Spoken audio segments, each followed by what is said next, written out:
ஐயோ மச்சான், இதோட எத்தனை தடவை மச்சான் நான் உனக்கு சொல்றது? இன்னும் 14 தடவை அந்த பிள்ளைகிட்ட போயிட்டு சொல்லி சொல்லி எனக்கும் வெறுத்து போச்சு மச்சான். உனக்கு ஐடியா கொடுத்து கொடுத்து எனக்கும் ஐயோ முடியலை மச்சான். நான் இப்போ கொடுக்க போகிற ஐடியாவில் நீ போயிட்டு சொல்கிறேன் அந்த பிள்ளைகிட்ட, சரியா? அந்த பிள்ளை உடனே ஒத்துக்குது. அப்படி ஒரு ஐடியா தர போகிறேன் உனக்கு நான். நான் சொல்கிறத போயிட்டு சொல்கிறேன். அந்த பிள்ளை உனக்கு கரெக்ட் ஆகுது, கல்யாணம் பண்ணுறோம். ஏய் கல்யாணம் பண்ணுறேன். ரொம்ப பெரிய டைலாக்லாம் இல்லை மச்சான், 3 டைலாக் தான்.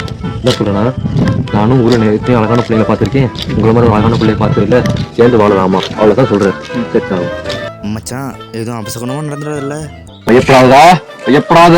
A few moments later. ஊரில் எவ்வளோ பிள்ளைகள் பார்த்துருக்கேன், ஆனால் ஒன்று மாதிரி அழகான பிள்ளையா பார்த்ததே இல்லை. ஊரில் எவ்வளோ பிள்ளைகள் பார்த்துருக்கேன், ஆனால் ஒன்று மாதிரி அழகான பிள்ளை பார்த்தல. சேர்ந்து வரலாமா, சேர்ந்து வரலாமா? ஐயோ பயமா இருக்கே.